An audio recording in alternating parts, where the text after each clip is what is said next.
Hey, Howard Jacobson here. Welcome to today's Plant Yourself podcast. A quick reminder, this podcast is free for everyone and supported by patrons. So if you would like to find out about becoming a patron of the show and helping us out, helping defray the cost, helping to spread the message, you can do so at plantyourself.com/gift. Thanks so much and enjoy today's episode. Hey, Howard Jacobson here with another special daily COVID-19 South Africa lockdown edition of the Plant Yourself podcast. Today is the 30th of March, 2020, day 4 of my lockdown. And I want to talk about the idea of what is an essential service. What is essential? There's a lot of argument and debate in countries and states where there are various restrictions in effect about non-essential travel, non-essential services, non-essential goods. So here there is a store, an online store called takealot.com. That's sort of the South African equivalent of Amazon. I think they may be the only online service that ships out to the Drakensberg where we're holed up. And their website has been down for several days because, based on government regulations, they have to take off all non-essential items. They can only ship essentials. I heard that chiropractors in California are being told that they can't see patients because they are deemed non-essential. I learned from my friend Ken McCarthy on Twitter that in New York State, liquor stores are deemed essential, whereas garden stores are not, which, if you think about local food resilience and possible shakeups to our food supply, is insane. And here, there's a complete lockdown. If you're not out on essential business, you will be arrested. So I make sure whenever I go out that I carry a backpack and a shopping bag and head towards a store so that even if I'm just walking, I can always explain that I'm going to buy essentials, going to buy food for my family. And then when you get to the store, the food section, there's a bunch of stores here that are both food and camping and other stuff, and they have, socks and scarves and fun mugs that say "World's Greatest Mom" and stuff like that, and they have to cordon it off. They can't sell you the stuff that's not deemed essential. Of course, when you go to the essential section, you have freezers full of meat, you have shelves stocked with candy, eggs, milk of all kinds, rusks, which are like biscotti, twice baked biscuits that are big favorites of South Africans to dip in their tea or coffee. And so there's a big debate about what is essential in terms of a service and in terms of a product and in terms of a job, right? Who has an essential job that dictates that they get to go out. And I was thinking about that in terms of each of us. Like the word essential, the way we're using it in this COVID-19 debate is all about necessary, can't do without. But of course, the word essential doesn't mean that. The word essential means of the essence, the simple truth, the core of something.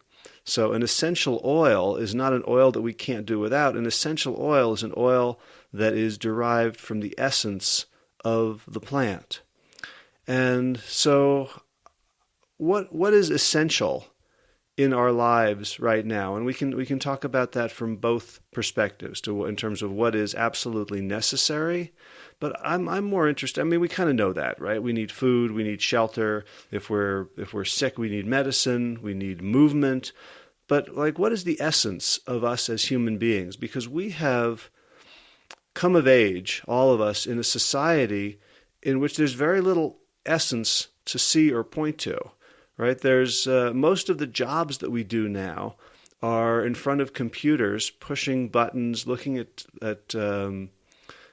photons on screens, pixels, and it's very different from what was essential for human beings for most of our history, which was to grow the food, to catch the food, to build the shelter, to shoe the horse, to create the barrel, to store the grain, or the olive oil, all the things that human life and animal life, biology, was based on, we are very far removed from any of those essences in our society. And now we've just had this giant shakeup. We've just had the core of our society picked up and shaken like a a dog grabbing something in its jaws and just shaking its muzzle back and forth. And so now we're confused about what's essential, because millions and millions of us are not working, and the country, things are still moving along. So we can question, like, was what I was doing essential? What was essential about me and my life? Was the internet essential? Here we are in lockdown in this place where there is one spot where 3 different households can go to get internet, but if someone is doing something, the others kind of can't, or have to wait, or can have to be relegated to text. It's a ADSL line, and as more and more South Africans stay home and more people share the data, it's gotten to the point where me uploading an 8 megabyte audio file can take several hours. So that's why I'm doing this. It's now 7:18 in the morning here. So I'm doing this thing first thing in the morning now so that I can make sure that I can get it uploaded and published out into the world before I go to bed tonight.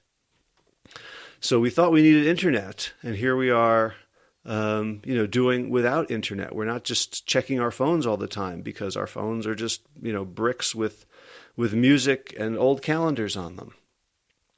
So what can we learn from this time about our essence that maybe we want to remember and carry forward when we get to some new normal? So one thing I've noticed is that we are essentially social.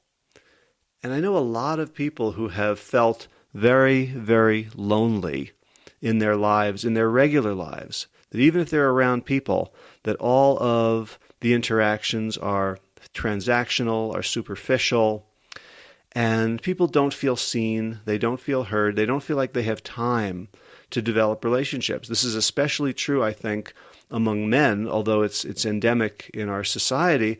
But, it's like men don't make friends after maybe college. And, we are so busy, and we are so told that we have to work the hours and have to achieve, that the kind of time and openness and awareness and vulnerability that's required for friendship has eluded many of us for a long time. And it's okay because we fill it with all the things we fill it with, everything that comes from our screens and everything that comes from the factories making our fake food, right? So these are fake dopamine hits in lieu of the real thing, in lieu of real social connection, right? In lieu of the oxytocin of gazing into someone's eyes and seeing them and feeling seen and received, from actual hugs, from physical touch, handshakes, hugs, slaps on the back, sports in which there is physical contact. And now that we have been deprived of so much of the physical contact, we're really feeling the rubber band pull of it, and we're starting to see how essential it is.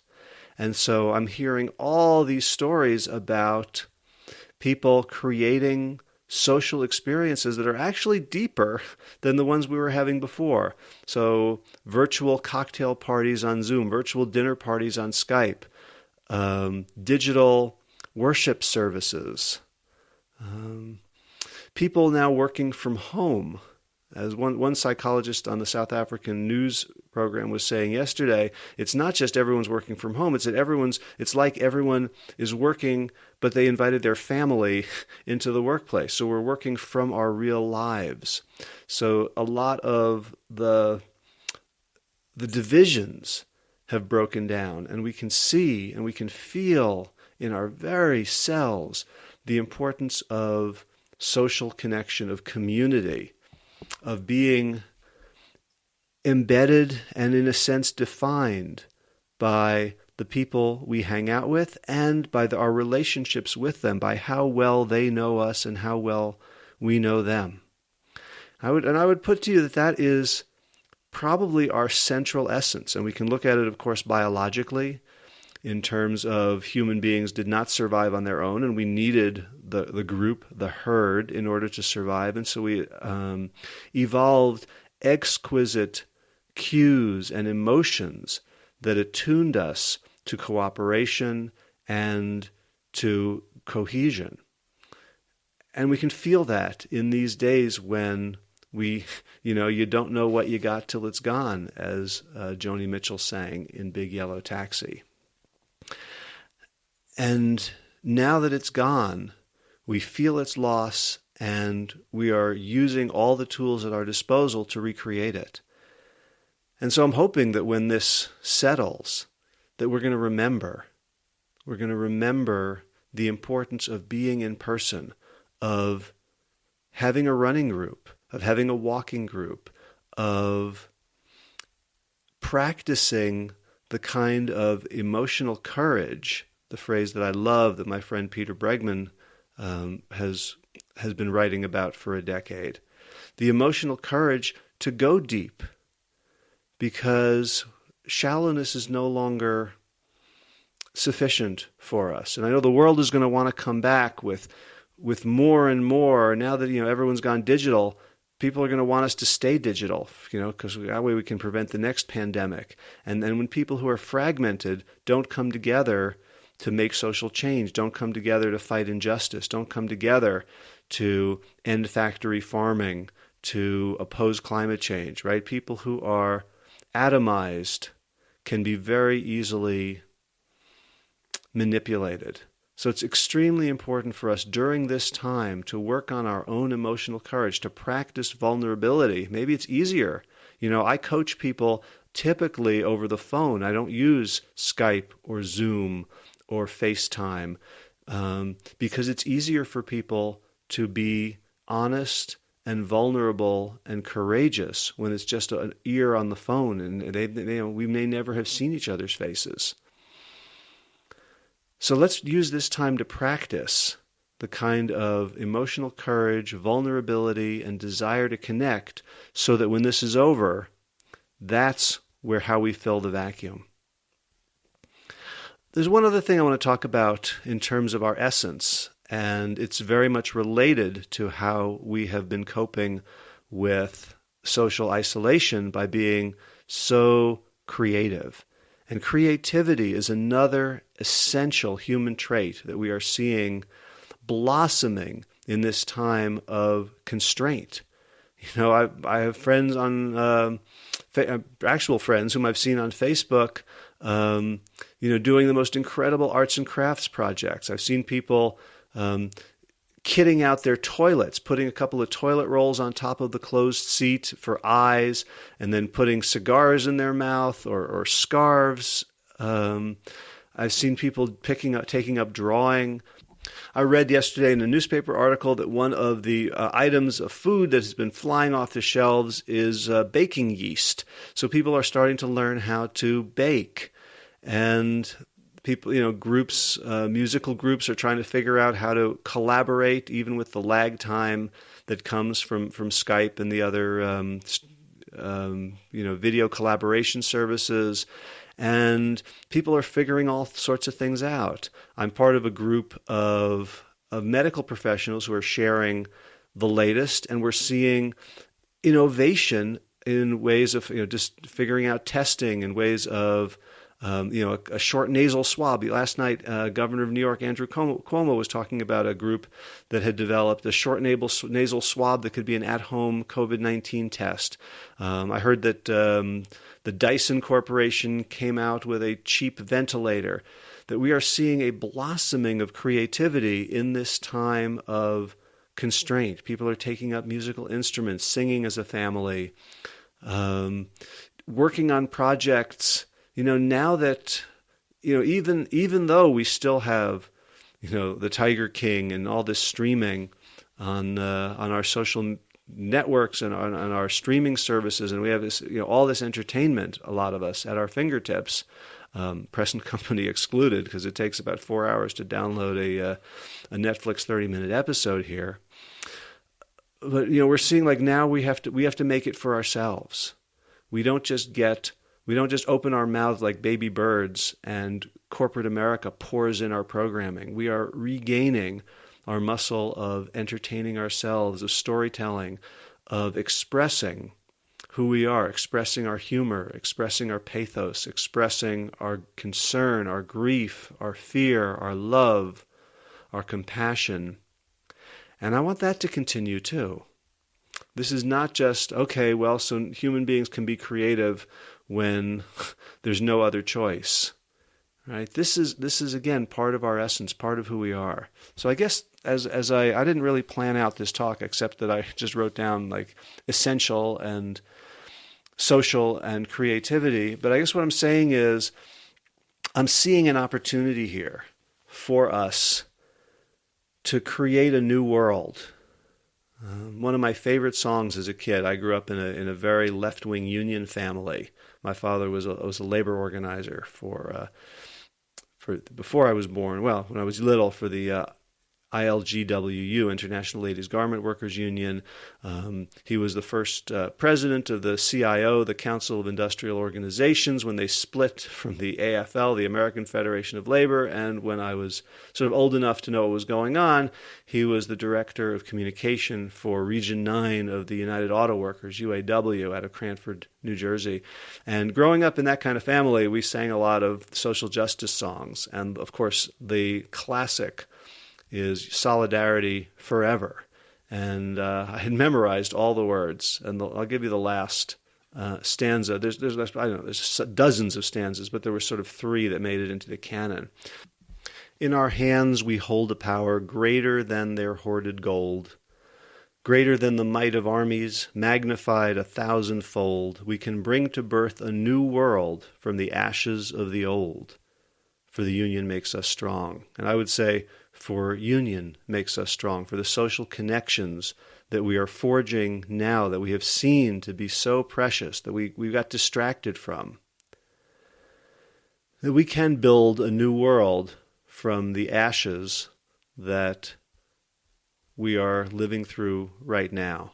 And so my question for each of us is, what can we do in terms of creating these social bonds and expressing our own unique creativity in this time so that it doesn't just fall away when the new normal emerges? We have been living in what philosopher Eliezer Yudkowsky calls an inadequate equilibrium. It's been stable, but nobody's really happy with it. We're not living in the Western world. We're not living in joy, in harmony with the earth. We're not living in abundance. Most of us, even the super rich, are building bunkers and planning their flights to Mars to escape from the dying planet. We have been living in an inadequate equilibrium. And this terrible disease that is overturning our communities and taking away many of our loved ones, is shaking everything up. And we're going to come down. We're going to land in a new equilibrium. And what each of us does now individually and what we do as collective can determine the adequacy, the joy, the beauty of this new equilibrium. So let's spend some time thinking about that and seeing what it is we can do, each of us and collectively, to create a more beautiful world, a new world from the ashes of the old one that we are watching disappear. All right, quick reminder that if you find these valuable, I have a tip jar, and it's available at plantyourself.com/gift, G-I-F-T, all lowercase.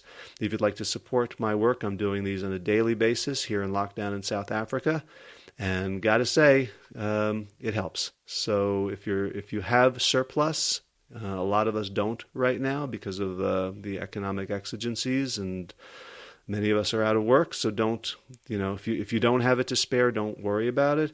If you do, if you have been graced with a little extra and you want to support this work, plantyourself.com/gift, a one-time gift, or you can become an ongoing monthly patron. Thanks a lot, and as always, be well, my friends. All right, time for thanks. Thanks to Will Ridenauer for allowing me to use his beautiful song Sabali Dawn, the Dance of Peace. You can find more of Will's music at his website, willridenauer.com.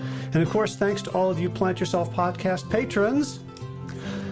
Kim Harrison, Lynn McClellan, Anthony Disson, Brittany Porter, Dominic Maurer, Barbara Whitney, Tammy Black, Amy Good, Amanda Hatherley, Mary Jane Wheeler, Ellen Kennelly, Mr. Cobb, Rachel Behrens, Christine Nielsen, Tina Sharp, Tina Ahern, Jennifer Volkanovsky, David Bizek, The Mysterious, Michelle X. Elspeth Feldman, Leah Stoller, Alan Christensen, Colleen Peck, Michelle Landry, Josina, Sarah Durkis, Rhymes with Circus, Kelly Cameron, Wayne Pedersen, Janet Selby.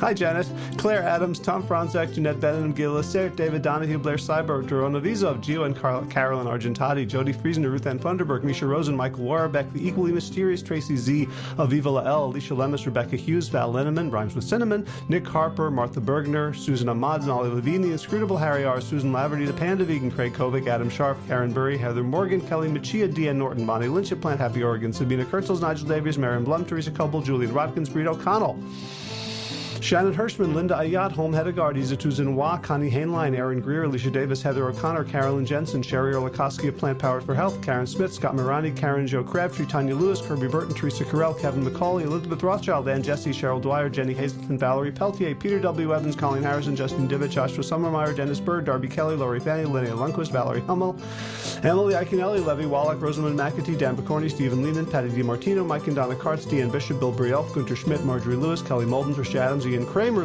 Nancy Sheldon, Lindsay Bayshore, Gunmarie Hagan, Tracy Gullidge, Laura Heaton, Meg from Mama Says, Rochelle Kennedy, Diana Goldman, Stacey Stokes, Ben Savage, Michael Kay, Holly Butler, David Hughes, Connie Rogers, Claire England, Sally Robertson, Paran Ganshi, Amy Daly, Brian Tourville, Mark Jeffrey Johnson, Josie Dempsey, Karen Schmidt, Pamela Hayden, Emily Perryman, Olga Sidorowska, Allison Corbett, Richard Stone, Lauren Vaught of Edible Musings, Aaron Hasty, Sean Owen, Sagar Nayak, Erica Piedra, Danielle Roberts, and Michael Lushton for your generous support of the podcast.